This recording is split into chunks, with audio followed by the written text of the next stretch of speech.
Não se esqueça de se inscrever no canal, deixe seu like e ative o sininho.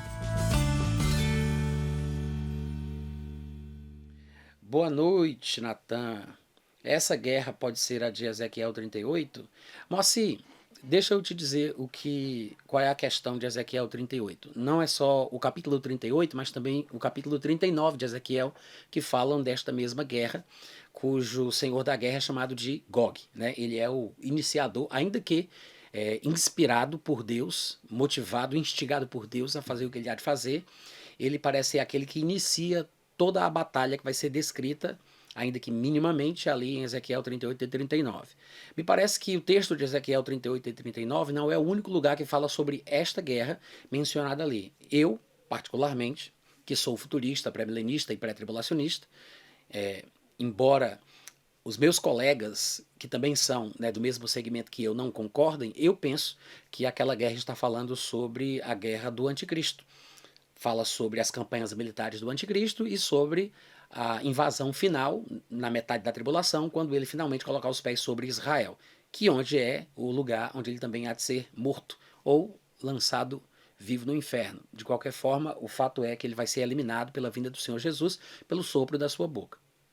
Mas, para mim, Ezequiel 38 e 39 está falando, é mais um texto que fala sobre o último inimigo do povo judeu, que há de atacar a terra de Israel, de atacar os judeus, e vai promover uma carnificina final, né, extraordinária. Como Jesus diria, é um tempo de angústia como nunca houve nem jamais haverá. Jeremias 37 diz que é o tempo de angústia para Jacó, porque haverá um protagonismo da nação de Israel, do povo judeu, em meio a estas campanhas militares do anticristo, lembrando que a tribulação ela não se resume aos horrores causados por guerras humanas ou por comoções mundiais através de atores geopolíticos, né? Não é só isso. A tribulação é muito mais do que isso. A tribulação é o primeiro momento na história da humanidade em que o maquinário celeste vai ser afetado, os poderes dos céus, colocando aí numa linguagem mais bíblica, os poderes dos céus serão abalados. E diferentemente do que aconteceu na época do dilúvio, por exemplo, o problema vai ser tão grande, né? A complexidade do problema vai ser tão vasta e tão ampla que as estrelas do céu vão cair pela terra. O sol vai quebrar, porque desde quando há mundo, desde quando Deus estabeleceu todas as coisas, jamais o sol ele deixou de brilhar, de percorrer o seu rumo sobre a terra, nem a lua. O maquinário celeste funciona perfeitamente, né, nos seus ciclos, e há muitos textos ao longo de todo o Antigo Testamento relatando esta verdade, que inclusive servem de testemunho para a fidelidade de Deus. Mas, curiosamente, esse período único, singular, que nunca houve semelhante nem para trás nem para frente, pela primeira vez na história da humanidade, o maquinário celeste inteiro vai pifar, né? Os poderes dos céus serão abalados. O sol ficará preto, a lua vermelha como sangue, as estrelas cairão do céu pela terra, haverá sinais em cima e embaixo. As ilhas serão movidas do seu lugar. A Bíblia diz que vai ser uma coisa assim tão assustadora que os homens desmaiarão pela expectativa do que está para acontecer com o mundo. Os acontecimentos em si gerarão uma ansiedade e um estresse tão grande nos homens que eles desmaiarão pelo que pode vir depois. Então, é bom lembrar que o período tribulacional ele não se resume a horrores de ataques covardes, de combatentes e guerreiros de qualquer tipo de império. Não se resume a essas questões de guerra e de rumor de guerra, nem nada disso. Embora a gente saiba que desde que o homem caiu, conflitos, lutas, assassinatos e guerras tem havido desde que o mundo é mundo. Mas quando Jesus, no sermão profético em Mateus 24, por exemplo, ele relata sobre as guerras e os rumores de guerras do período tribulacional, é claro que ele está falando ali como toda a característica do período tribulacional, ele está falando de guerras e rumores de guerras extraordinários, né? É tudo muito. No período da tribulação é tudo exagerado, né? Tudo superlativo, é tudo grande demais. Então serão coisas piores, serão coisas maiores. Mas alguns acham que Ezequiel 38 e 39, alguns do meu campo mesmo de crença, né, do meu segmento pré-tribulacionista, normalmente a interpretação mais aceita e talvez considerada mais tradicional, embora não seja a mais antiga, porque o pensamento mais antigo sobre Ezequiel 38 e 39 é que esteja falando sobre o anticristo. mais recentemente, né, de alguns séculos para cá, a interpretação que prevaleceu tem sido essa de que Gog seria uma espécie de inimigo, preferencialmente através de uma visão norte-americana, né, de uma interpretação escatológica americana, preferencialmente seria um inimigo vindo da Rússia, que atacaria Israel numa espécie de confederação de nações islâmicas. Ele, né, esse Gog, que viria da Rússia, de acordo com a preferência escatológica de alguns intérpretes norte-americanos, ele viria da Rússia, liderando algumas nações islâmicas, e atacaria Israel, mas seria destruído numa guerra de 1 hora, dando assim espaço e vazão para o surgimento do anticristo. Então, na interpretação pré-tribulacionista dos meus colegas pré-tribulacionistas, eu acho que essa deve ser a tradição mais defendida, mais aceita, mais crida e mais ministrada por aí afora. Embora particularmente eu ache que essa interpretação ela não se sustenta se você olhar o próprio texto de Ezequiel 38 e 39. Não vou lembrar aqui de cabeça quais os versículos chaves que mostram a interpretação mais correta do texto, mas se você conferir, você vai ver rapidamente que no capítulo 38, eu não sei se é perto do versículo 7, eu não sei, estou chutando aqui assim aleatoriamente, mas em algum lugar do capítulo 38, o profeta vai dizer que esse Gog é aquele a respeito do qual Deus havia falado por meio de todos os outros profetas que profetizaram. O que significa que tem que ser um personagem que aparece, ainda que com outros nomes, em outros textos proféticos. E a gente não tem nenhum texto, além deste, onde nós possamos usar para justificar uma suposta futura invasão da Rússia à terra de Israel. Isso quer dizer que seria o único texto que estaria falando na Bíblia de uma possível futura invasão da Rússia a Israel. Mas se ele é o mesmo de quem todos os outros profetas falaram, nós temos que ter mais passagens falando do mesmo personagem. É claro que a gente não encontra textos falando de uma possível, suposta invasão russa, mas nós temos muitos outros textos falando deste último inimigo do povo judeu, que nós chamamos de muitos nomes. Rei do Norte, Chifre Pequeno, o Assírio, que nós também chamamos de Anticristo, embora o termo possa parecer um termo cristão, evangélico, é bom a gente lembrar que todas as expressões que nós usamos na igreja cristã, elas vêm de empréstimo da cultura judaica. Então, o próprio termo Cristo é uma palavra em português, é uma tradução, ou talvez transliteração, de um termo grego, né, que é uma tradução de uma palavra hebraica. Então, Messias é a transliteração de Mashiach, e Christus é a tradução para o grego da palavra Messias, em hebraico. E aí a gente tem em português a nossa versão que é Cristo. Mas anti-Messias, anticristo, dizem respeito a um comportamento de aversão, de ojeriza, de oposição ao judeu ungido enviado por Deus para a salvação de Israel. Então, quando você pensar no termo anticristo, não pense que isso significa o perseguidor da igreja cristã, da época em que nós vivemos, que perseguirá aqueles que confessam a Jesus como Senhor, que oram em línguas e são dizimistas da nossa geração. Não, é muito mais do que isso. É um conceito mais abrangente que se originou não nos textos do Novo Testamento, mas dentro da teologia veterotestamentária. Então, esse último inimigo, ele é um opositor do povo de Israel, do povo de Deus, e ele vem, né, de uma descendência paralela do povo judeu, assim como o povo de Israel, ele é gerado pelos 12 patriarcas gerados por Jacó. Da mesma forma, o anticristo ele vem dessa banda podre, né, dessa descendência paralela que são gerados dos 12 príncipes que Ismael gerou. A Bíblia fala que Ismael gerou 12 príncipes, e destes 12 príncipes saiu então uma numerosa multidão de nações que vieram dele, e como a profecia de Gênesis 16 já alertava, eles teriam uma característica muito peculiar, que seria como a de um burro selvagem, dando coices, marradas, imparável, indomável, afrontoso, desafiador, não somente habitaria fronteiriço aos seus irmãos, aos seus parentes mais próximos, talvez falando aí desta descendência paralela que vem de Abraão, Isaac e Jacó, né? E eles fariam guerra contra tudo e contra todos. A sua mão seria contra todos e todos também se voltariam contra ele. Então, assim como existe o Cristo, que é um judeu ungido, capacitado e habilitado por Deus para fazer a obra descendente de Abraão, Isaac e Jacó, existe o anticristo, que é um ismaelita ungido, me permitam usar essa expressão, mas preparado, capacitado, porque lá em Apocalipse capítulo 13, versículo 2, está escrito que ele receberá do dragão poder, um trono e grande autoridade. Então, querendo ou não, é uma espécie de selo ou capacitação, unção, um poder sobrenatural virá sobre ele para fazer o que ele fará. Então, assim como nós temos um judeu ungido, que é o Cristo, nós teremos um ismaelita ungido ou capacitado por Deus, dessa descendência paralela, né, da banda podre dos filhos de Abraão, que atacará o povo judeu no final. Então, para mim, Ezequiel 38 e 39 é apenas mais uma profecia que fala do mesmo último inimigo do povo judeu do final dos tempos. Mais uma.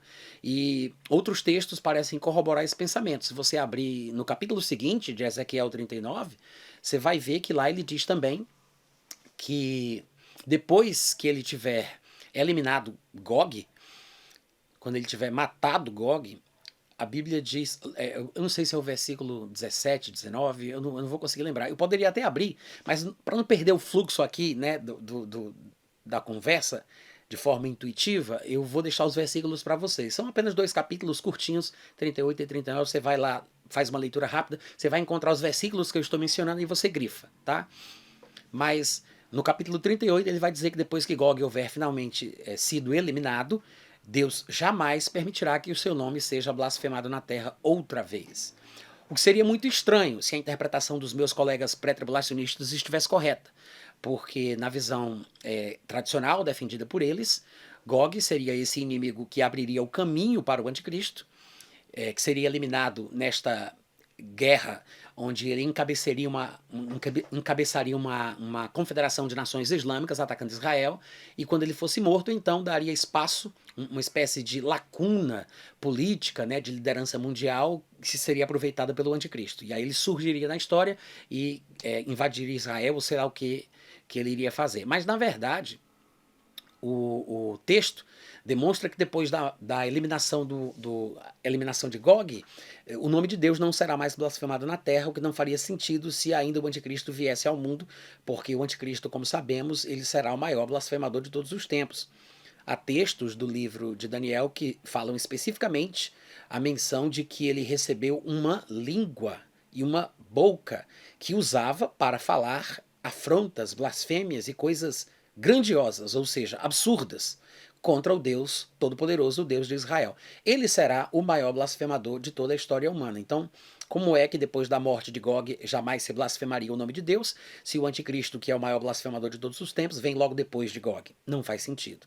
A única lógica que me parece fazer sentido para a interpretação de Ezequiel 38 e 39 é que Gog seja apenas mais um título de referência, né, uma espécie de profecia de duplo cumprimento ou dupla referência, apontando para o mesmo inimigo de sempre, o anticristo, o chifre pequeno, o rei do norte, o assírio, ou seja lá como qual profeta, como tenham chamado ele, né? Porque cada profeta usou um termo específico, uma expressão específica, ou um líder, um tirano, um ditador, um estadista da sua época, que acabou sendo uma referência, o tipo do próprio anticristo que haveria de vir. Então, para mim, Ezequiel 38 e 39 é mais um texto que se refere às campanhas militares do anticristo que vão acontecer a partir do momento em que ele passar por essa cerimônia de posse, em que ele recebe um trono, poder, grande autoridade, e aí então, assumindo essa liderança dessa confederação de nações, ele pode fazer um tratado com muitos, incluindo a nação de Israel, um tratado multilateral, né, de 7 anos, e quebrando esse acordo na metade dos 7 anos, e aí, com 3 anos e meio de acordo, ele invade a terra de Israel, invade o lugar santo, toca o terror, vai mudar a lei, vai mudar as datas, né? A lei e o tempo. Ou seja, ele vai alterar todo o calendário judaico de celebrações, de comemorações, datas festivas, o que é importante para os judeus. Quando ele estiver na terra dos judeus, não vai ser mais, porque ele vai inverter todos os valores judaicos de ponta cabeça, ele vai profanar o próprio santuário, ele vai tocar o terror. É por isso que Jesus disse que quando ele estiver no lugar santo, quem estiver na Judéia, fuja. Vai para outro lugar, porque como o anticristo não vai dominar o mundo todo, então se ele está aqui, eu vou para lá, né? Se ele estivesse em todos os lugares, dominando tudo de uma vez só, então não tinha como fugir para outro lugar, porque seria besteira, já que ele domina tudo. Mas quando ele estiver na Judéia, Jesus disse, fujam de lá. Mas é o que eu penso. tá? Eu acredito que essa seja a interpretação mais coerente, inclusive dentro da minha perspectiva pré-tribulacionista. E eu falei sobre isso bastante no meu livro A Bíblia, o Islamismo e o Anticristo. Eu acho que você não deve ter o meu livro, né, Moacir? Mas deixa eu ver aqui onde é que ele tá, para que eu mostre aqui para vocês. Esse livro aqui, ó. A Bíblia, o Islamismo e o Anticristo. Tem um capítulo aqui que é só sobre essa passagem. É no capítulo 4, tá aqui. O anticristo virá do norte. O extremo norte não seria Gog, o anticristo, e a morte de Gog e a morte do anticristo. Capítulo 4, página 53, tá? Para quem tiver aí o meu livro, A Bíblia, o Islamismo e o Anticristo, fica aí a referência para a leitura. Tá no meu site, né, gente? Vocês sabem disso. No meu site tem uma loja de livros. Você pode colocar loja.natanrufino.com.br ou natanrufino.com.br/loja ou somente natanrufino.com.br, tanto faz.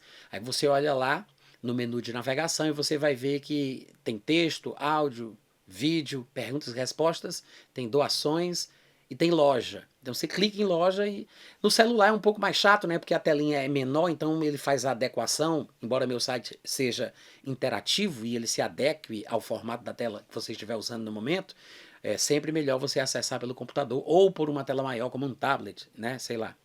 Mas tá tudo lá, tá? Se vocês quiserem adquirir, vai ser uma benção para vocês.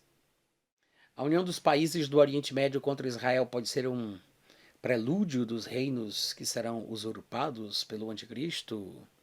Sim, os países são mencionados nominalmente em alguns textos proféticos que falam sobre o avanço final desta confederação de nações contra a terra de Israel. E eles são países do Oriente Médio. Embora, por exemplo, em Ezequiel 38 e 39 mesmo, além de ele mencionar algumas nações pelo nome, né, que a gente consegue identificar suas correspondências no mundo moderno, porque alguns deles mudaram de nome, ele ainda diz, e muitos outros povos contigo, dando a entender que haverá uma comoção mundial e muitos países que não são necessariamente da região da qual a Bíblia trata, né, que é o Oriente Médio. A Bíblia não fala sobre outros lugares a não ser desta região, que é onde os profetas nasceram, viveram e morreram, e sobre a região sobre a qual eles profetizaram, né, embora nós tenhamos uma menção aqui ou ali de países que estão além desta vasta extensão de terra do mundo antigo.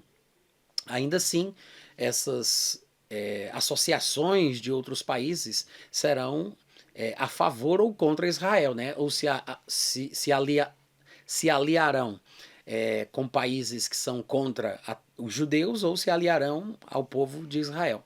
Inclusive, é bem provável que esta seja uma das razões da absolvição ou da condenação de alguns povos da terra quando o Senhor Jesus Cristo vier e se assentar no trono da sua glória e dividir as nações diante dele, onde ele vai dizer que uns serão chamados de benditos, outros de malditos, uns serão convidados a tomar posse do reino e outros serão lançados para o fogo eterno.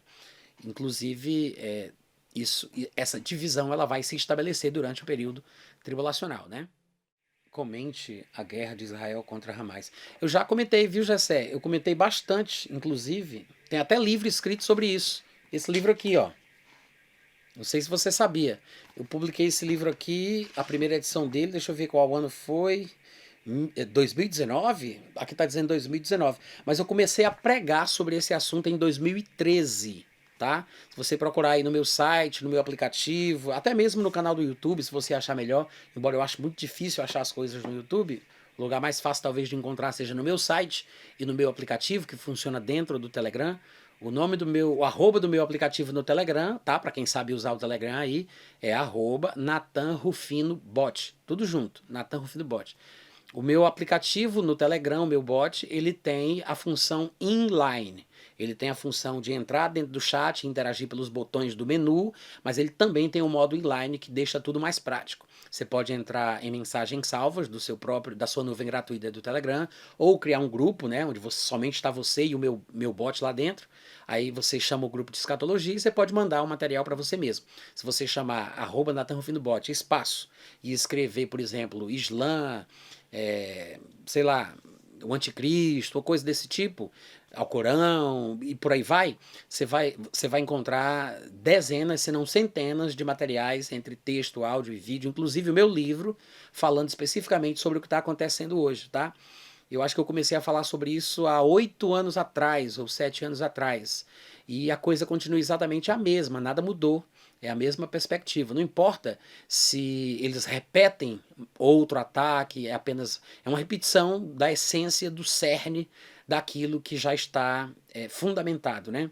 Tanto nas crenças religiosas deles, há uma fundamentação textual islâmica para esse tipo de comportamento, coisa sobre a qual eu venho tratando há 7, 8 anos, não tem nada novo, não importa se é a primeira vez para alguns de vocês que estão se deparando com vídeos desse tipo, ou se é uma coisa nova para alguns de vocês, mas isso vem acontecendo há milênios, desde quando a gente nem sequer estava sobre a Terra, mas quando eu comecei a fazer pesquisas sobre isso, eu me deparei com a história, né, o rastro de sangue que o Islã tem deixado no mundo, desde quando Maomé começou as suas campanhas pela conquista do mundo, né, convertendo compulsoriamente, como toda religião determinista faz, né, não só o calvinismo, né, que nós conhecemos um pouco mais como um sentimento, um espírito supremacista que tenta impor por cima de pau e pedra, inclusive alguns dos seus proponentes mataram pessoas que resistiram às suas interpretações, né?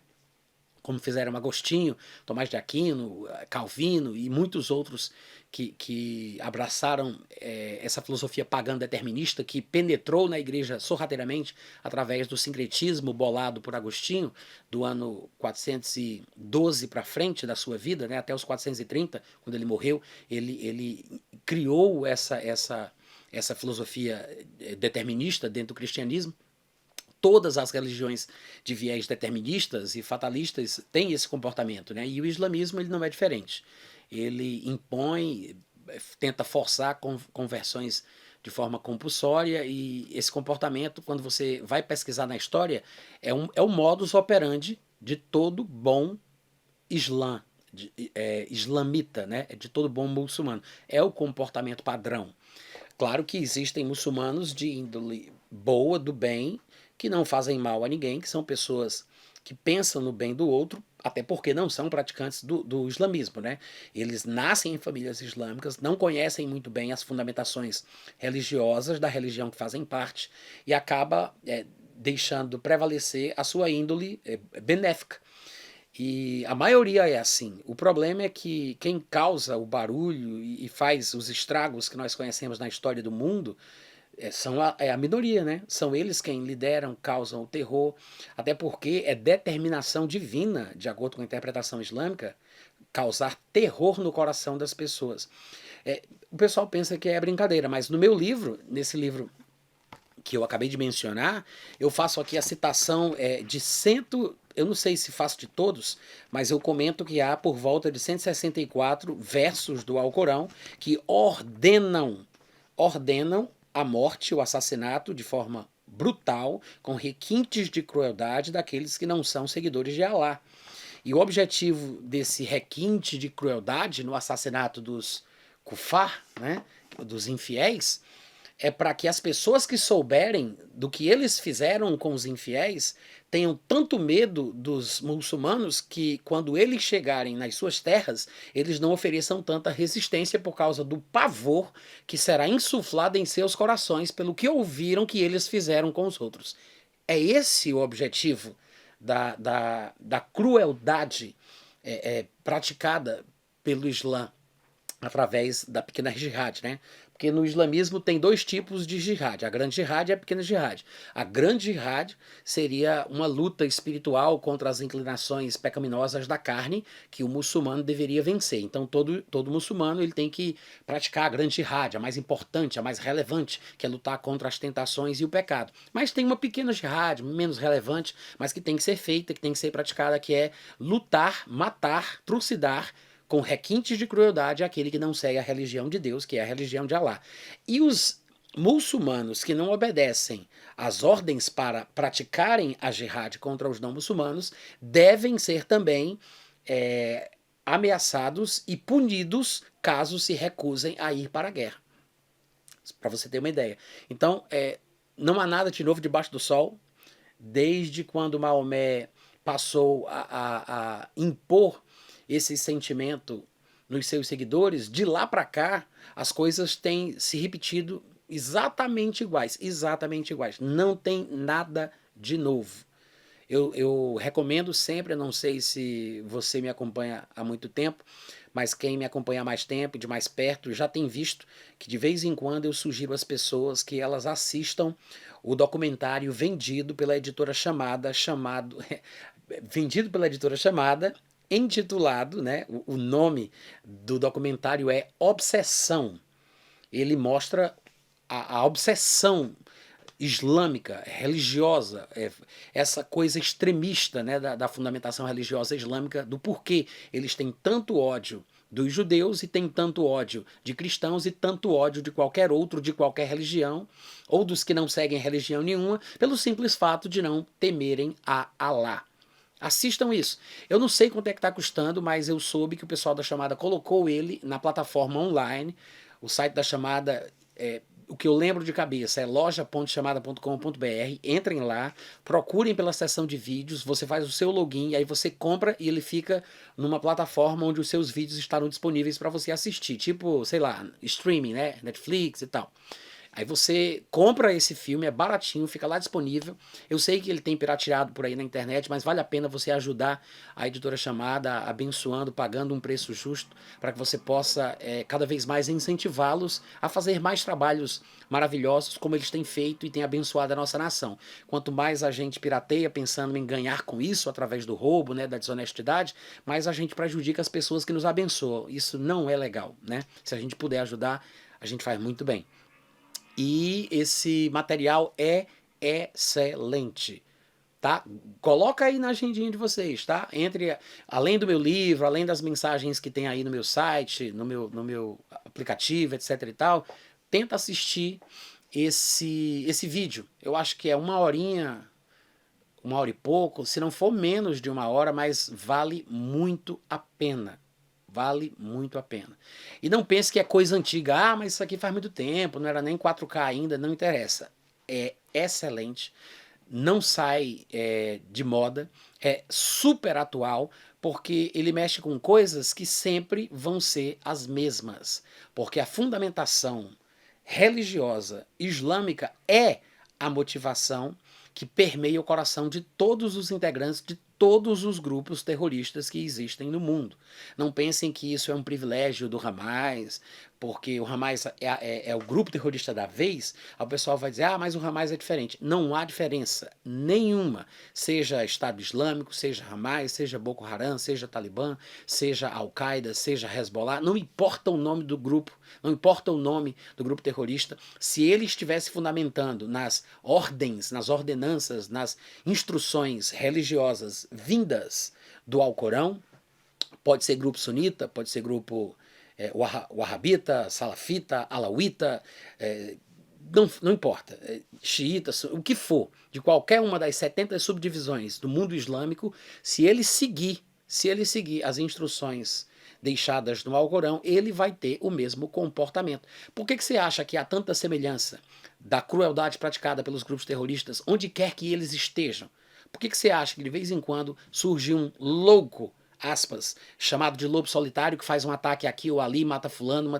Isso não é novo, gente. Isso não é novo. Eu sei que vocês estão impressionados, porque talvez para vocês seja novidade. Alguns de vocês só estejam prestando atenção nesse assunto por causa da atenção que os jornais estão dando ao acontecimento, mas é uma coisa muito antiga, muito antiga.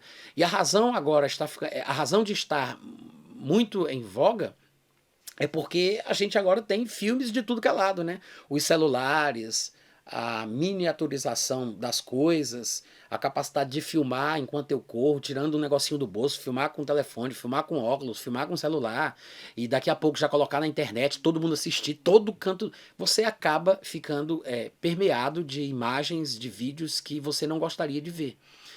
Eu sei que às vezes é importante você ver como é que realmente é para que você saia desse fantástico mundo de Bob, né, achando que é apenas uma narrativa, que eles não são tão maus assim, não são tão cruéis.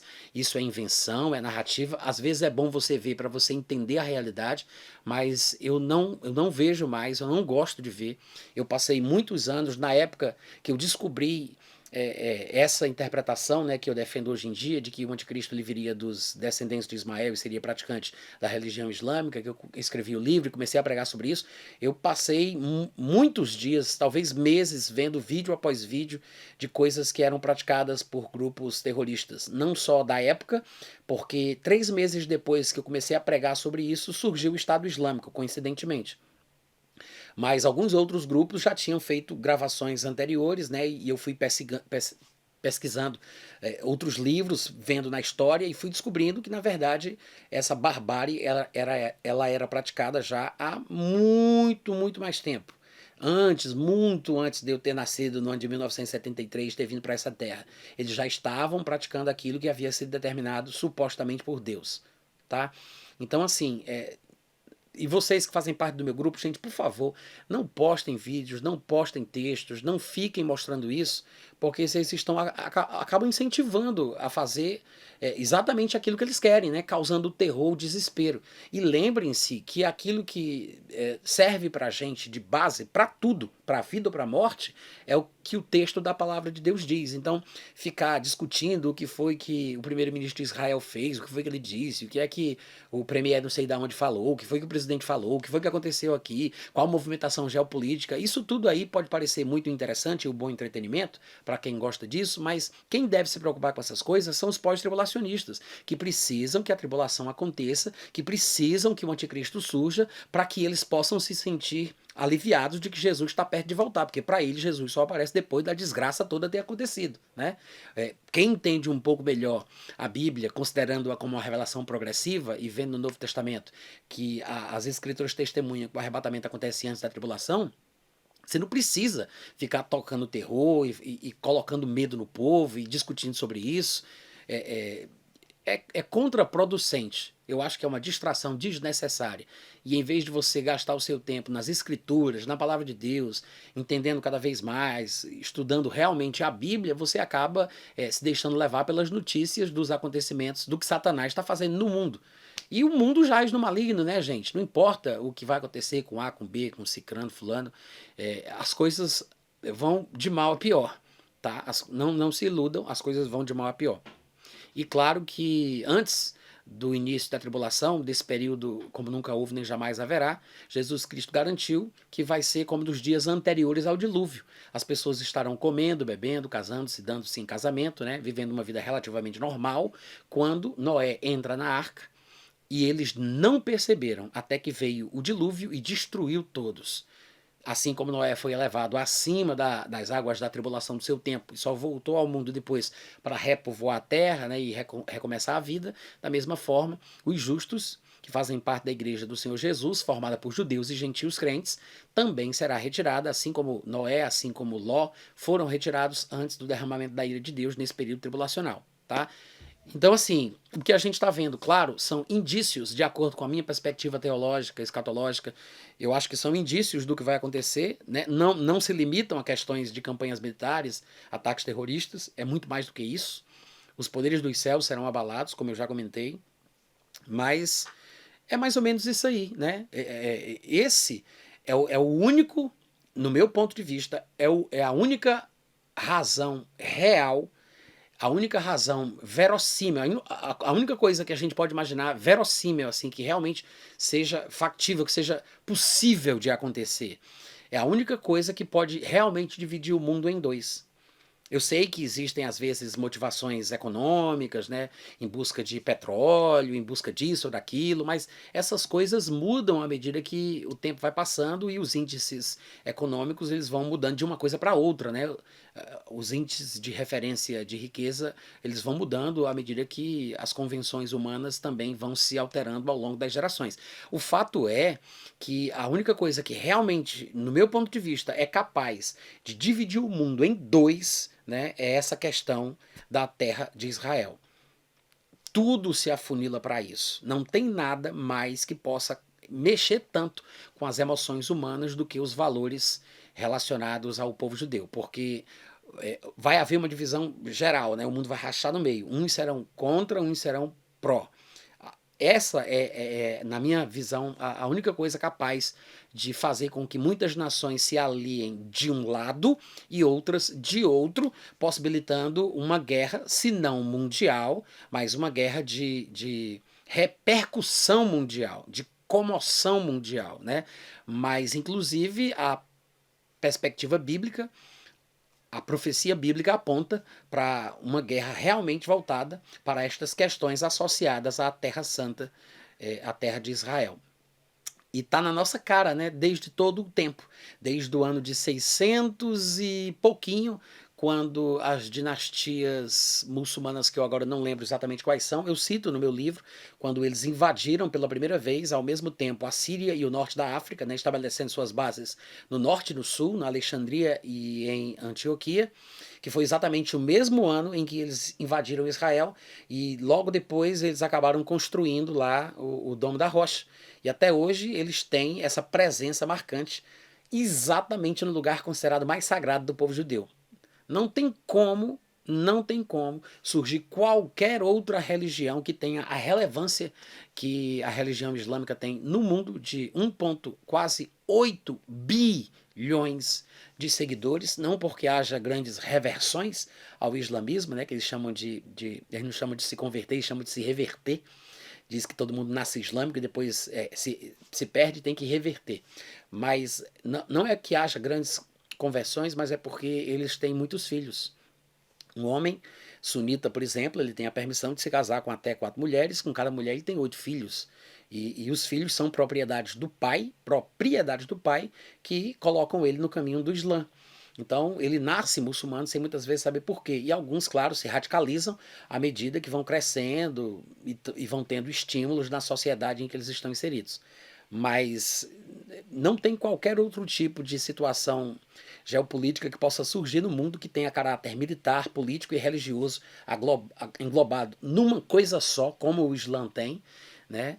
Que se encaixe tão perfeitamente nas previsões da profecia e que estejam associados ao interesse pelo Monte Santo, o Monte Moriá, exatamente a Terra Santa. Gente, pelo amor de Deus, não tem como ser qualquer outra coisa, tá? Eu sei que tem muita gente ainda batendo cabeça, também sei que muitos colegas pré-tribulacionistas que foram muito resistentes quando eu comecei a pregar sobre isso no ano de 2013, que me criticaram e falaram que era loucura, que depois vieram, né, debaixo dos panos falar comigo em particular, sem ninguém saber, que achavam interessante, que estavam considerando. Outros pastores começaram a pregar sobre isso também, dizendo que era uma possibilidade muito grande. E eu acho que hoje a grande maioria já não tem mais vergonha de assumir a possibilidade de que o anticristo venha do Islã. Mas eu tenho convicção de que o que está acontecendo agora é apenas uma demonstração, né, mínima, bem pequena, do que eles são capazes de fazer e do que pode acontecer. Esse é o tipo de guerra, né, se a gente quer falar de exemplificação aí de forma prática, esse é o tipo de guerra, é o tipo de situação, de contexto que justificaria um escalonamento cada vez maior, fazendo com que várias nações da Terra se envolvessem no conflito, tomando partido por um lado ou por outro, que redundaria numa possível terceira guerra mundial, que é a mesma guerra do Armagedon, que no meu ponto de vista acontece no final da tribulação. Então, assim, essa sim é uma guerra que faz sentido escalar, né, de uma forma tal que se transforme nessa que já está sendo prevista pela Bíblia há muito tempo. Mas não quer dizer que seja essa que está acontecendo agora, tá, gente? Não quer dizer que seja exatamente essa. Essa não é a primeira situação em que algo semelhante acontece. Não é a primeira, não é a segunda, não é a terceira, não é a quarta vez. Já aconteceram em tempos antes da gente nascer. E tem acontecido em nossa época. E isso vai se repetir. Agora, quando vai ser a guerra que vai ser exatamente aquela que está associada aos acontecimentos previstos na Bíblia, isso aí a gente não sabe, né? Mas é desse tipo. No meu ponto de vista, é desse tipo. Não é de outro tipo, de outros lugares, de outras regiões, envolvendo outros povos, outras motivações, não. Na minha perspectiva, de 2013 para cá, a minha convicção é uma só. Ela tem que ser baseada em motivações religiosas, políticas e militares, ou mesmo de guerrilhas, que seja, tanto faz, mas partindo do Islã. como parece que a Bíblia vinha falando o tempo todo, né? Você acha que Deus pode interferir a favor de Israel como a Guerra dos Seis Dias, ou foi só tempo do Antigo Testamento? Então, a Guerra dos Seis Dias foi em 1967, né? É já do período da Nova Aliança. E, pelo que parece, nos textos bíblicos, sempre que Israel se vê em grande dificuldade, o príncipe defensor dos filhos de Israel, que é chamado de Miguel, o arcanjo Miguel, ele parece ser comissionado a fazer alguma atividade, né? Ele sempre se envolve, como é mencionado inclusive lá no livro de Daniel. E ele sempre vai estar intervindo em favor do seu povo. De fato, um dos objetivos da tribulação, como está escrito no livro do profeta Daniel, é quebrar o poder do povo santo. Ele está falando sobre essa arrogância, essa soberba, né, essa dureza de coração do povo israelita. Um dos objetivos é quebrantá-los para que eles finalmente se humilhem e reconheçam que Jesus é o Messias que eles esperavam há tanto tempo. É por isso que na última semana de vida, Jesus Cristo, olhando para Jerusalém, ele chorou. Ele disse que Jerusalém era uma cidade que matava os profetas, apedrejava aqueles que lhe foram enviados, que ele muitas vezes quis juntar os seus filhos, mas eles não quiseram. E de agora em diante, ele disse, né, na sua última semana de vida, olhando para Jerusalém de forma profética, que não mais eles lhe veriam até que viessem a dizer: bendito és tu, porque tu vens em nome do Senhor. Então, quando no período tribulacional, os testemunhos de que Jesus era o Cristo prometido, aquele que foi crucificado, que foi assassinado, aquele mesmo do qual eles falaram tão mal, ao qual rejeitaram por tanto tempo, é aquele que havia sido prometido que haveria de vir. Finalmente eles confessarão a Jesus como Senhor, e aí o Senhor Jesus Cristo virá do céu, matará o anticristo com o sopro da sua boca, descerá até a sua terra, colocará os seus dois pés no Monte das Oliveiras e, entre muitos acontecimentos que se desenrolarão conforme a Bíblia descreve, finalmente ele estabelecerá um reino de 1000 anos, no qual ele regerá as nações com cetro de ferro. Então, esse será o tempo em que um judeu governará o mundo de uma a outra beira da terra, tá? Então, assim, Deus sempre ele vai intervir, mas cada contexto tem a sua própria realidade. Em outras palavras, Deus estará sempre atuando, mas mesmo a atuação do anticristo na terra dos judeus, no lugar santo, tocando o terror, faz parte de uma disciplina divina que visa o arrependimento em massa da nação de Israel. A possibilidade que nós vemos pelos textos bíblicos é que todo o Israel será salvo durante o período tribulacional. Embora alguns, infelizmente, perecerão, falecerão, serão mortos, nós temos que orar e torcer para que eles morram crentes e salvos, mesmo nesse momento de angústia, né? Façam as suas pazes com Deus. Mas a verdade é que os textos proféticos que falam sobre o período tribulacional dizem que o objetivo é quebrar o poder do povo santo, e Daniel inclusive fala que muitos serão provados, embranquecidos, purificados e farão as pazes, finalmente farão as pazes com Deus. É o que eu estava dizendo aqui ainda agora. Eu não sei se você estava presente aí na live junto conosco, mas se você simplesmente conhecer o que diz o Alcorão e entender a história de Maomé, como foi a sua vida, as coisas que ele declarou, o que ele ensinou, como foram as ordens que ele deu aos seus seguidores de como eles deveriam tratar os judeus, os cristãos e os incrédulos, os que não aceitam a religião de Deus, né, que seria o Islã, você não precisa de saber de mais nada. Não existe qualquer tipo de detalhe ou minúcia que envolva questões geopolíticas que justifiquem qualquer ataque. Não é por qualquer questão que as pessoas possam pensar. A força motriz por trás dos ataques que nós vimos e vemos e tem acontecido ao longo da história, mesmo antes da gente nascer, é exatamente o mesmo. É porque Deus ordenou. E a religião é assim, tá? O problema não é o muçulmano. É o islamismo, não é o muçulmano, é o islamismo. Mas infelizmente as pessoas ainda não têm esse conhecimento, né? Natan, o cavaleiro que traz um arco em Apocalipse pode ser associado a Ismael, pois os anjos disseram que ele seria flecheiro. Não, na verdade, Marcos, não é que os anjos tenham dito que ele seria. Parece que o texto relata que ele se tornou, né? Parece que é um dado histórico e não necessariamente profético. O anjo fala sobre como ele seria, ou os seus descendentes se tornariam, falando destes aspectos antissociais, né, guerreiros, um burro indomável, dando marradas, habitaria fronteiriça aos seus irmãos, né, desafiador e tal, aquela coisa toda. mas o fato de ele ter se tornado arqueiro parece que é um dado histórico. E sim, pode haver alguma ligação, né? Porque afinal de contas o homem aparece com o arco na mão, mas ao mesmo tempo também textos do Antigo Testamento que falam sobre coisas que acontecerão no período da tribulação, alguns dos elementos de punição da parte de Deus que virá à terra de Israel, envolvem certas coisas que Deus nos textos proféticos chama de flechas. Ele menciona o arco e menciona essas características que são inclusive as coisas que farão cada um dos próximos cavaleiros lá do capítulo 6 de Apocalipse. O primeiro aparece com o arco na mão, né, naquele cavalo branco, que deve ser uma representação do surgimento dessa liderança do anticristo. Não é o anticristo, que o anticristo não está no céu, mas é uma visão que João tem, mas a representação deve fazer referência ao anticristo, e logo depois os próximos cavaleiros vêm fazendo coisas que são as flechas mencionadas nos textos proféticos do Antigo Testamento, que falam que Deus enviará na primeira metade da tribulação. Então eu acho que a interpretação talvez mais correta seja por esse caminho, tá? O senhor acha que será mais fácil fazer um acordo de paz no Oriente Médio caso o anticristo seja mesmo um muçulmano? Eu acho que faz sentido, claro. Mas não por isso, né? É mais pelo que a Bíblia diz mesmo. Porque a Bíblia fala sobre a sua ascendência genealógica, sobre suas crenças religiosas, sobre a sua predileção por eliminar o seu inimigo, que também vai ser por meio da decapitação. Então tem muitos elementos que parecem apontar nessa direção. Mas falando assim de forma bastante...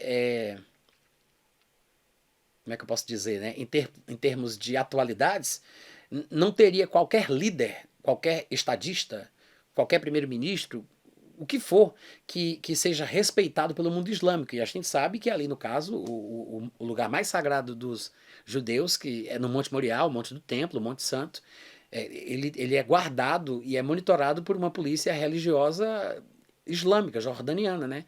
E eles não vão respeitar a ninguém, a não ser um líder representante. A imagem está o quê? A Ana está dizendo ali. Não consigo enxergar. Deve ser o quê? Horrível? Ruim? É uma vela que ela colocou? Não dá para ver. Bom, de qualquer forma, somente um líder muçulmano vai ter a autoridade para dar uma ordem, né, que os muçulmanos respeitem e permitam então que os judeus façam alguma coisa, inclusive reconstruir o seu templo ali no Monte Moriá, por uma ordem, por uma determinação de um líder islâmico. Nenhum outro líder de qualquer nação, de qualquer outra nação, vai ser ouvido e respeitado pelo mundo árabe, né, pelo mundo islâmico, jamais. Natan, porque alguns mencionam que quem criou o Hamas foi Israel. Não sei, viu, Ana? Eu ainda não tive conhecimento dessa teoria de conspiração, não. Mas o povo inventa tudo, né? Na verdade, quem criou a motivação islâmica e toda a atividade terrorista islâmica foi Satanás, né? Que se disfarçou de um anjo de luz, dizendo para o homem que ele era Gabriel, quando na verdade era um demônio, e através de convulsões onde ele espumava pela boca, ele foi tendo revelações, aspas, durante 22 anos, se eu não estiver enganado. E daí, assim surgiu, né, os grupos terroristas do Islã. Eu sei que as pessoas vão trazer explicações mais precisas e técnicas, né, mas é superficial, porque a raiz verdadeira e a essência espiritual da coisa está na fundamentação religiosa do Islã. Agora, se você quer saber uma história real que seja digna de confiança, eu acho que você poderia ler o livro do Mossab Hassan Youssef. Ele é um crente convertido a Jesus, que foi terrorista, filho de um dos fundadores do Hamas, que inclusive já passou por poucas e boas na sua vida, já foi até prisioneiro de guerra de Israel, foi torturado inclusive, né? Ele foi terrorista, foi preso, etc, até que ele se converte. Hoje ele é crente, né? Ele dá testemunho e faz comentários de vez em quando, ele aparece nos canais de notícia aí do mundo, falando a respeito da sua ligação com o povo que é chamado erroneamente de palestino, porque esse povo não existe, nunca existiu uma terra chamada Palestina, né? Vocês sabem disso, espero que vocês saibam. Mas o Mossab Hassan Youssef é talvez uma das melhores referências para dizer quem é o Hamas, até pelo fato de ele ser filho de um dos fundadores do Ramais, né?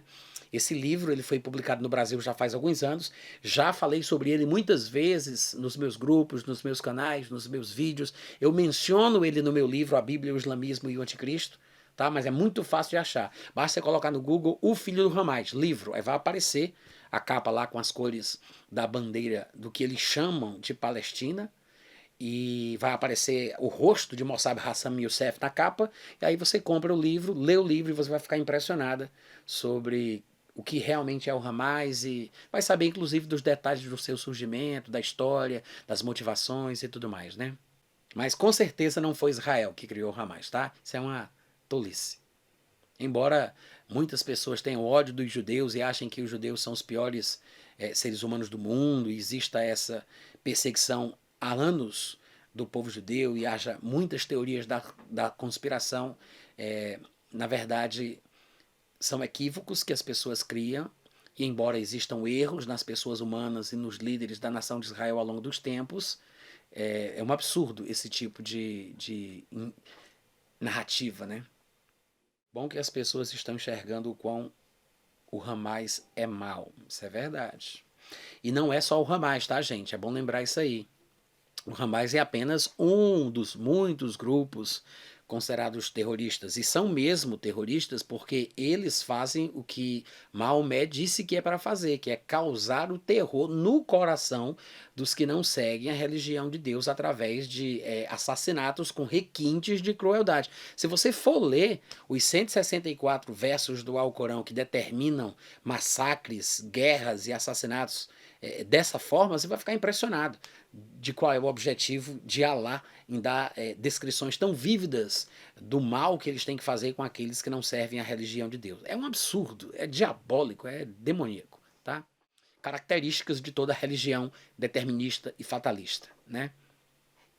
Porque se essas pessoas estão resistindo à vontade de Deus, então com certeza elas pensam eles, né? Então elas devem ter sido predestinadas para ir para o inferno.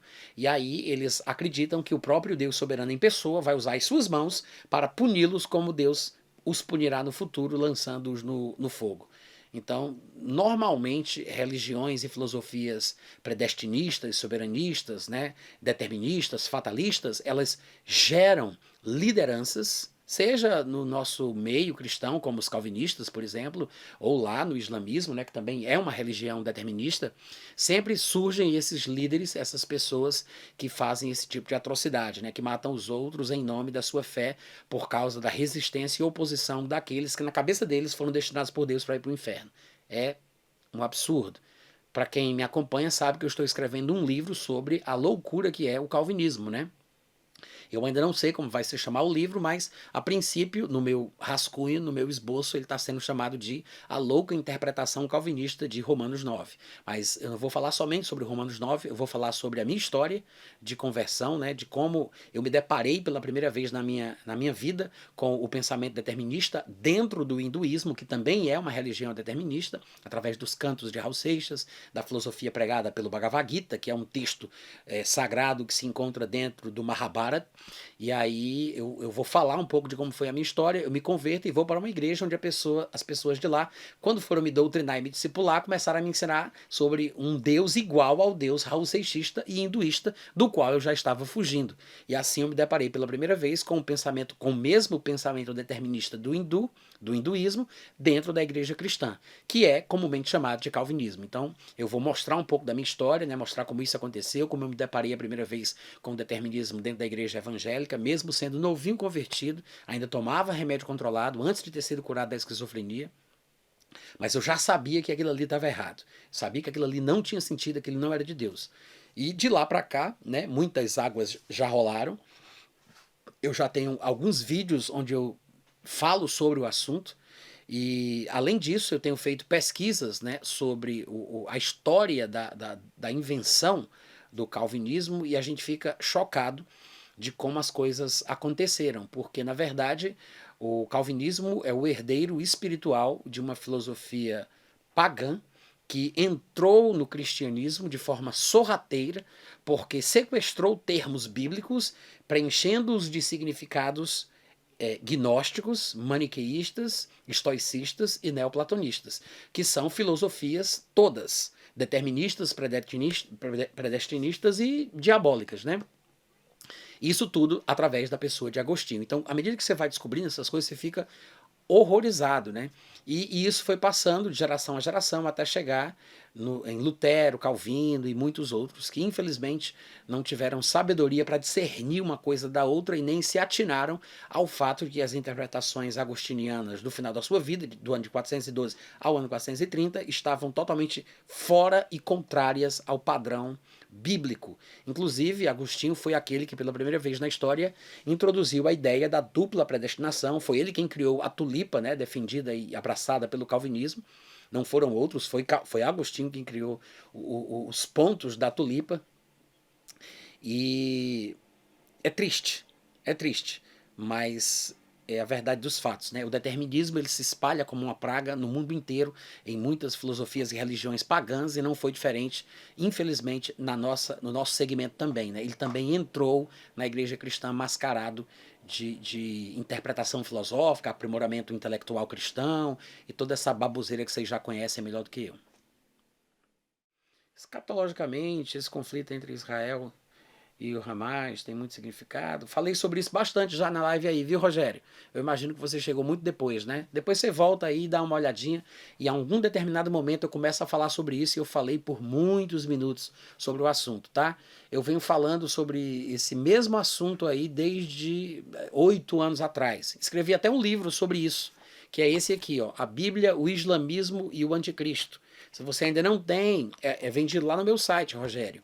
É loja.natarrufino.com.br. Entra lá, procura o livro. Tem poucos, tá, gente? Vai acabar. E eu não sei se eu vou ter condição financeira agora de mandar imprimir. Então, eu estou com os últimos livros. Eu não sei se tem 20. Se tiver 20, ou deve ser um pouco mais de 20. Então, estou só avisando que eu estou nos últimos livros. Muita gente, às vezes, tem vontade de comprar e quando acaba, a pessoa, mas eu queria tanto. Eu estou dando aí o toque, tá? São os últimos.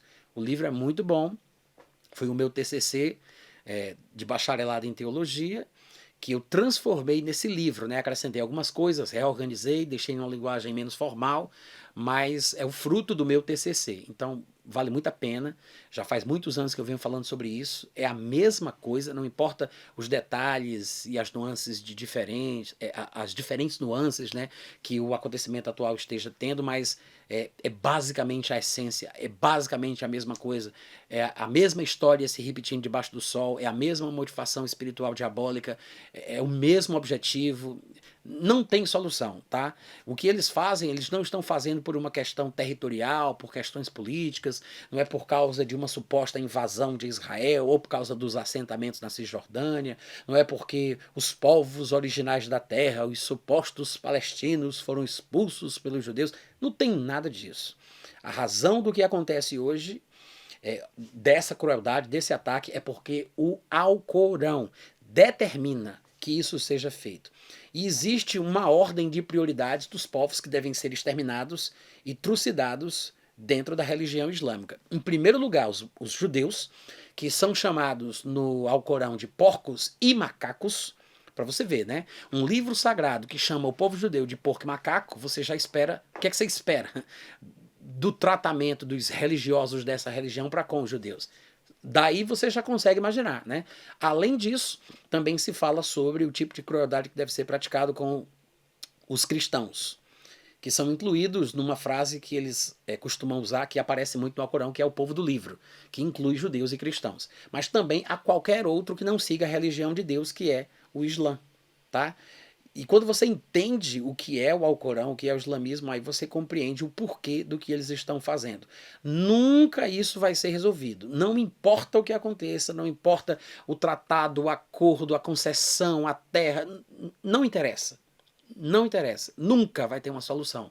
Só tem uma forma de resolver isso de forma definitiva. O Islã desaparecer da face da terra. Se o Islã morrer como religião no mundo, aí sim, aí acaba. Se não acontecer isso, nunca isso vai ter fim. Que é mais uma das razões por que o Islã é a religião do anticristo, no meu ponto de vista, na minha interpretação. Houveram, ao longo da história da humanidade, religiões, né, que foram religiões mundiais, que se espalharam na Terra como um todo, como, por exemplo, o maniqueísmo. O maniqueísmo, na verdade, é um segmento gnóstico. Os gnósticos são bem mencionados no começo da igreja cristã, porque foram muito combatidos, até mesmo por textos de epístolas do Novo Testamento e depois por pais apostólicos, pais apologistas e outros pregadores, escritores, pregadores da era patrística, né? Se falou bastante sobre os gnósticos. O que muita gente não sabe é que entre os gnósticos havia um grupo específico chamado de maniqueístas, que eram, na verdade, gnósticos, mas era o creme de la creme dos gnósticos, né? Era um segmento dentro do gnosticismo que seguia uma espécie de sistematização de um gnóstico persa chamado Mani, que por isso é que o nome é chamado de maniqueísmo, ou maniqueístas, né, maniqueus. O maniqueísmo, ele foi uma religião mundial também que se espalhou pelo mundo antigo, até que finalmente morreu, aspas. Ele se transformou no calvinismo, né? Mas ele morreu, aspas. Desapareceu o maniqueísmo. Não se fala mais de maniqueísmo de forma direta. Nós vemos que os elementos filosóficos do maniqueísmo migraram para dentro do sincretismo inventado por Agostinho do ano 412 até 430, que é quando ele estabelece as bases do maniqueísmo cristão, que posteriormente vai ser conhecido, como nos dias atuais de calvinismo, né? Mas o maniqueísmo como religião, do jeito que ele era conhecido, ele desaparece da Terra.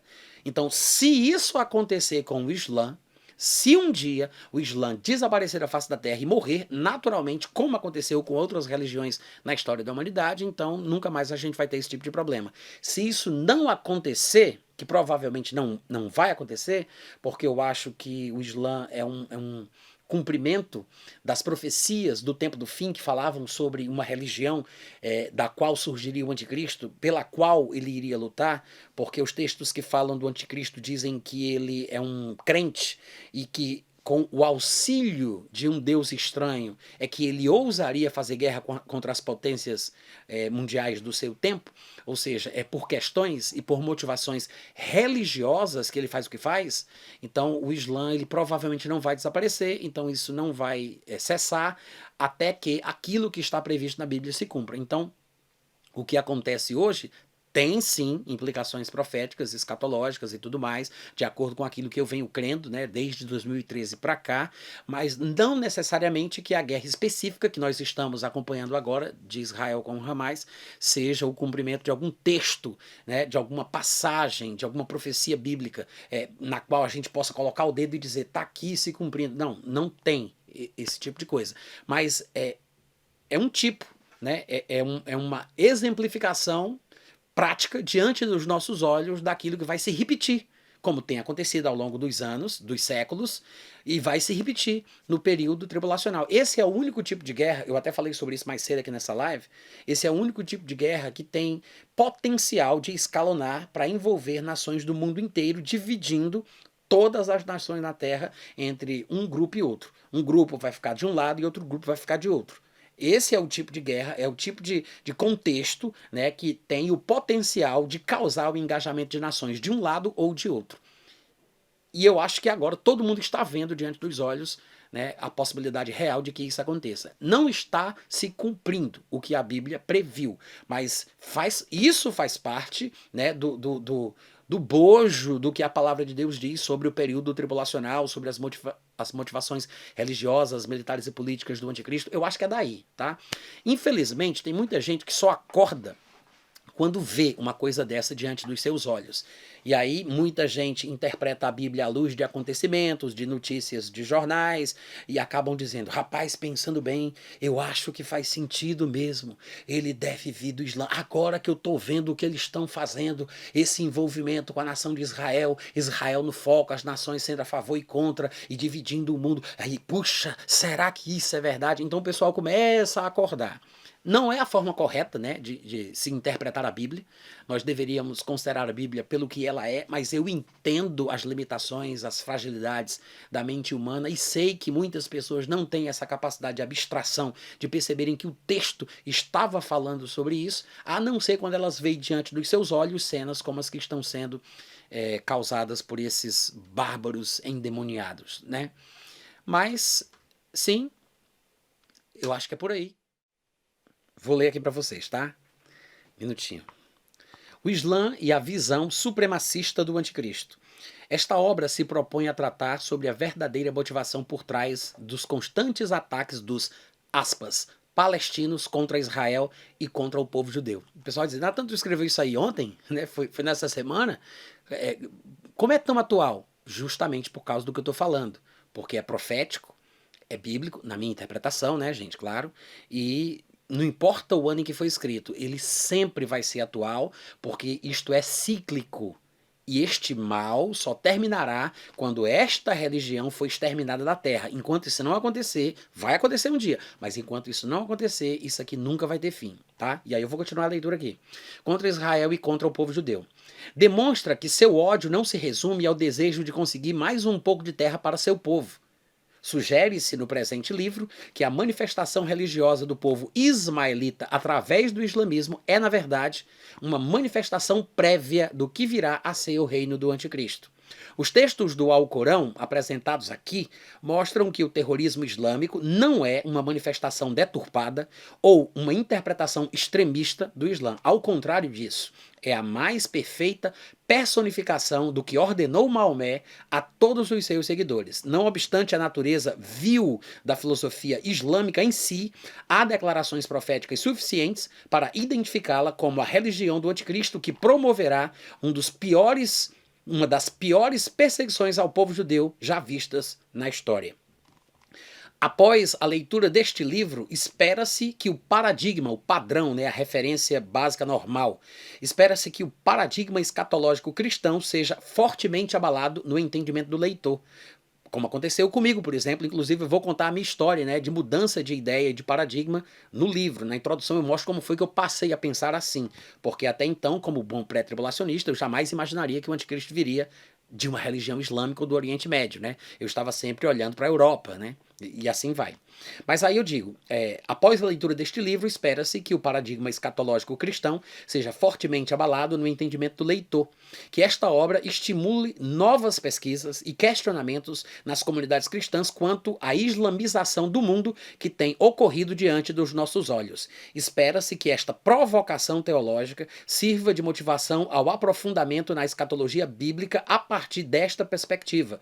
O reconhecimento das verdades apresentadas aqui levará o cristão a pensar de forma diferente sobre os acontecimentos da atualidade. Eu escrevi isso há muito tempo atrás, comecei a pregar isso há 8 anos atrás, e mesmo assim, olha, parece que eu escrevi semana passada, né?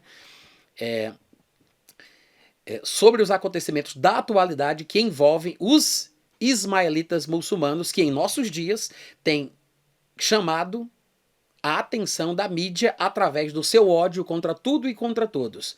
Quando há compreensão sobre o que dizem os fundamentos islâmicos em relação à guerra contra não muçulmanos, fica claro que o sentimento supremacista islâmico tem inspirações satânicas com características proféticas do tempo do fim. Nesta obra, incentiva-se aos cristãos um posicionamento a favor... Nesta obra, incentiva-se aos cristãos um posicionamento em favor da verdade bíblica e que se possa rechaçar firmemente qualquer ideia totalitária que busca oprimir outros seres humanos, como faz o Islã. Tanto mais seriedade deve se imprimir neste desafio, quanto mais se percebe que não é uma ideologia meramente humana, mas uma ardilosa manobra satânica por meio da qual, inclusive, se levantará o próprio anticristo. Parece que eu escrevi ontem à noite, né? E aí vem o índice. Vou dar uma lidinha aqui no índice para vocês, tá? Deixa eu ver. O índice. Agradecimentos, introdução, Israel como centro, o dia em que o Islã chamou a minha atenção. Isso é pessoal, eu conto como aconteceu comigo. Capítulo 1, o que diabo é Palestina? Movimentos políticos inspirados pela religião islâmica, né? Vou citar alguns exemplos. Aí eu cito Mossab Hassan Youssef, o filho do Hamas, é o subtítulo aqui do capítulo 1. A inércia e a covardia dos homens de hoje em relação ao islamismo. Capítulo 2, o Islã aprova que matem os seus críticos. A decapitação de James Foley, que foi um jornalista de esquerda norte-americano que defendeu os chamados palestinos por muitos anos em suas postagens nas mídias sociais, principalmente no Twitter, mas que na época, cobrindo lá o conflito que estava acontecendo naquela época, né, na região, ele foi capturado pelo Estado Islâmico e foi decapitado sem pena, mesmo que ele fosse defensor dos próprios palestinos e muçulmanos. Ele foi obrigado a gravar uma mensagem de despedida acusando os Estados Unidos antes de ser decapitado e ter a sua cabeça tirada fora, tá? A resposta islâmica às críticas do jornal francês Charlie Hebdo também estava em alta aqueles acontecimentos. 4 coisas sobre o islamismo que você precisa saber. O Alcorão manda mesmo matar quem não é muçulmano? E aí eu cito vários ayetes, que são os versos do Alcorão, que falam exatamente isso.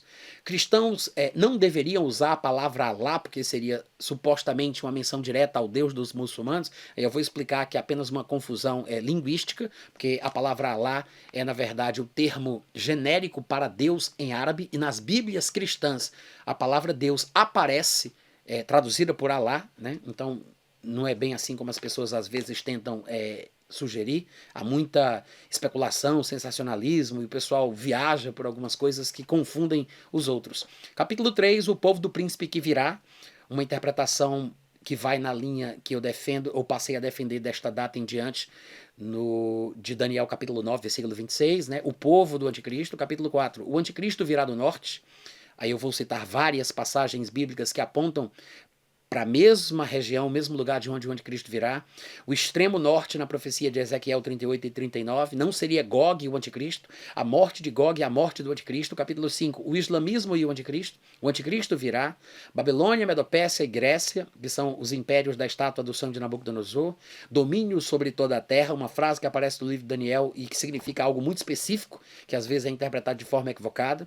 O reino que destruirá os reinos anteriores, a expansão islâmica, um pouco de história, né, para corroborar a interpretação sugerida aqui no livro. As pernas da estátua do sonho de Nabucodonosor, como seriam mais corretamente interpretadas, que império aquelas pernas estão representando, e aí a divisão em 2, representadas pela estátua nos quadris e não nas pernas, porque a divisão ela acontece no império anterior ao império representado pelas pernas, que é no império de bronze, então é no império grego e não no império de ferro, né? E aí eu vou explicar que essa divisão em 2 não é ocidental e oriental, mas não é leste-oeste, mas é norte e sul.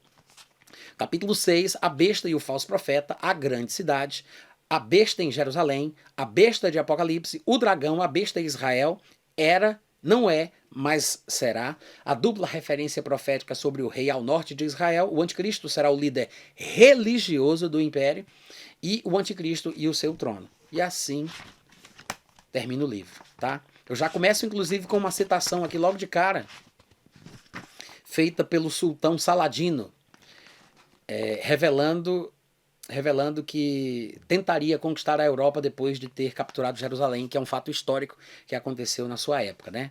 Ele disse: creio que quando Deus me conceder a vitória sobre o reino da Palestina, eu deverei dividir meus territórios, fazer um testamento declarando os meus desejos e então içar velas neste mar para as suas terras longínquas, para ali arrebatar os francos, de maneira a livrar a terra de qualquer um que não acredite em Alá ou morrer tentando fazer isso. Ou seja, é isso que impulsiona todo bom muçulmano, né? Conquistar as terras para transformar o mundo no reino de Alá, até que toda pessoa viva sirva a religião de Deus. Quer um filme que trata sobre as expectativas e interesses do povo islâmico, que retrata também o que nós estamos falando? Já dei muitas indicações aqui, né, gente? De livros, de filmes, documentários. Mais um filme aí para vocês assistirem, que é um filme feito, acho que é protagonizado por Leonardo DiCaprio e Russell Crowe, se eu não estiver enganado, tá? O nome do filme é Rede de Intrigas. Não lembro o ano que ele foi publicado, que ele foi feito, mas é fácil de achar, é um filme relativamente antigo, mas é interessante, porque muitos filmes norte-americanos, né, da indústria cinematográfica, colocavam os inimigos como os russos, sempre tinha o contexto russo. De um tempo para cá eles começaram a perceber que a coisa foi mudando, né, e o eixo do mal migrou aí para o Oriente Médio, para os países islâmicos, grupos terroristas, e alguns filmes foram feitos com essa temática. Rede de Intrigas é apenas um deles, e o agente da CIA, que é protagonizado por Leonardo DiCaprio, ele tem consciência de que o interesse dos grupos islâmicos é um só, é um califado mundial. E nada menos, não importa o que seja, nada menos vai satisfazê-los até que eles finalmente consigam alcançar isso. Tá? Então, é mais uma dica. Tem aí o documentário da editora Chamada, que se chama Obsessão, né?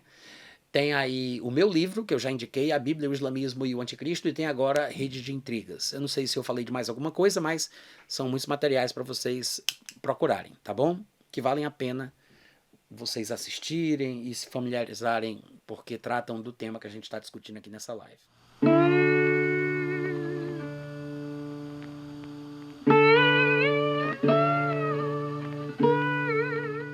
Este é um trabalho independente e conta com a ajuda das pessoas que têm sido abençoadas por ele. Se você quiser fazer parte do grupo de mantenedores desta obra, se informe das opções disponíveis na descrição deste vídeo. Agradecemos pela atenção e pelo carinho. Deus abençoe.